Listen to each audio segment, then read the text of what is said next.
اگرچہ جسم کا معائنہ ایک بند کمرے میں کیا گیا تھا، لیکن وہاں کچھ مرد بھی موجود تھے۔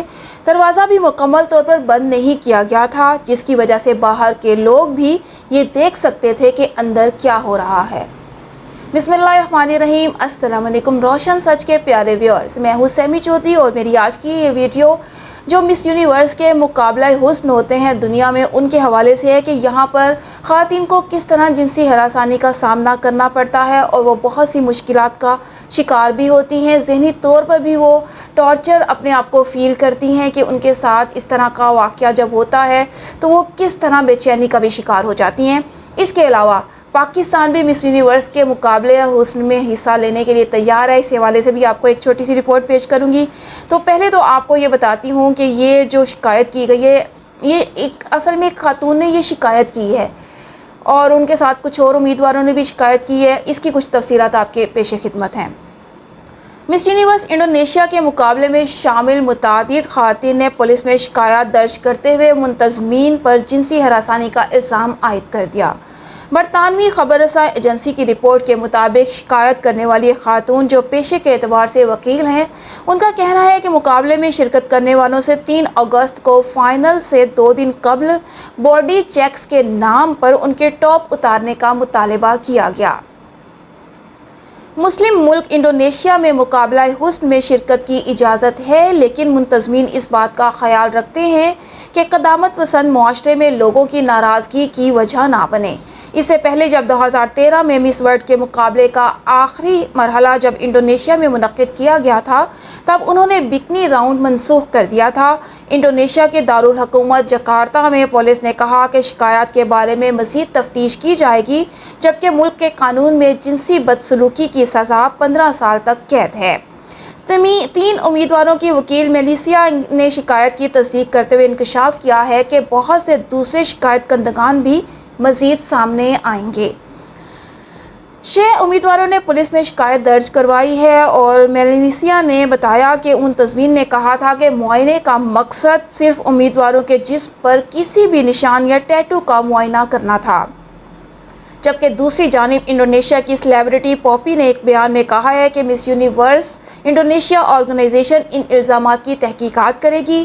اس کے ساتھ ہی گلوبل مس یونیورس آرگنائزیشن نے اپنے بیان میں کہا کہ وہ جنسی طور پر بدسلوکی کو سنجیدہ لیتے ہیں اور اس معاملے کو دیکھ رہے ہیں۔ شکایت کرنے والوں نے پیر کو میڈیا سے بات بھی کی تھی، لیکن ان کی شناخت کو محفوظ رکھنے کے لیے ان کے چہروں کو چھپا دیا گیا تھا۔ ان میں سے ایک خاتون نے کہا کہ بطور ایک عورت میں محسوس کرتی ہوں کہ میرے حقوق کی خلاف ورزی ہوئی، جس نے مجھے ذہنی طور پر متاثر کیا۔ مجھے زیادہ سوچنے کی وجہ سے سونے میں پریشانی ہوتی ہے۔ خاتون نے مزید کہا کہ اگرچہ جسم کا معائنہ ایک بند کمرے میں کیا گیا تھا، لیکن وہاں کچھ مرد بھی موجود تھے۔ دروازہ بھی مکمل طور پر بند نہیں کیا گیا تھا، جس کی وجہ سے باہر کے لوگ بھی یہ دیکھ سکتے تھے کہ اندر کیا ہو رہا ہے۔ اس حوالے سے 2015 میں مس ورلڈ کے مقابلوں میں تیسری پوزیشن حاصل کرنے والی سابق مس انڈونیشیا ماریا نے کہا کہ ملک میں جسم کا معائنہ معمول کی بات ہے، لیکن مقابلے میں شامل خواتین کو عام طور پر برہنہ ہونے کو نہیں کہا جاتا۔ ماریا نے جسم کے معائنے کی وجہ بتاتے ہوئے کہا کہ منتظمین کی جانب سے اکثر مقابلے میں شامل خواتین سے ان کا باڈی ماس انڈیکس معلوم کیا جاتا ہے تاکہ جسمانی تناسب کو چیک کیا جا سکے۔ مس یونیورس کا مقابلہ اپنے 73ویں ایڈیشن میں داخل ہو گیا ہے۔ جنوب مشرقی ایشیائی ممالک، جن میں انڈونیشیا، فلپائن اور تھائی لینڈ بہت مقبول ہیں، یہاں سے جیتنے والی خواتین میں اکثر سلیبریٹی اور سوشل میڈیا انفلوئنسز ہوتی ہیں۔ خیال رہے کہ موجودہ مالک جو ہیں وہ تھائی لینڈ کی ایک ٹرانسجینڈر ہیں۔ جی ہاں ویورز، ٹرانسجینڈرز کو بھی ان کے حقوق ملنے شروع ہو چکے ہیں۔ اب ٹرانسجینڈرز بھی بڑے بڑے کام کر رہے ہیں۔ تو ویورز، یہ اس حوالے سے ویڈیو تھی۔ اب میں دوسری رپورٹ آپ کو اس حوالے سے پیش کرتی ہوں کہ پاکستان میں جو پاکستانی خواتین ہیں وہ بھی مس یونیورس کے مقابلے میں حصہ لینے کے لیے اب تیار ہو چکی ہیں اور پاکستان بھی اب مس یونیورس کا ٹائٹل اپنے نام کرے گا۔ اس حوالے سے یہ رپورٹ آپ کے لیے پیش خدمت ہے جو خاتون اس مقابلے میں حصہ لے رہی ہیں۔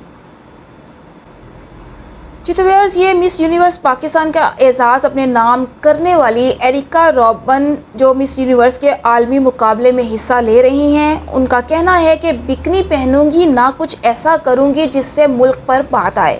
انہوں نے یہ بات وائس آف امریکہ کو دیے گئے ایک انٹرویو میں کہی۔ ماڈل نے مقابلہ جیتنے پر اپنی خوشی کا اظہار کرتے ہوئے مزید کہا کہ وہ اس پلیٹ فارم پر پاکستان کی نمائندگی کرنے پر فخر محسوس کریں گی۔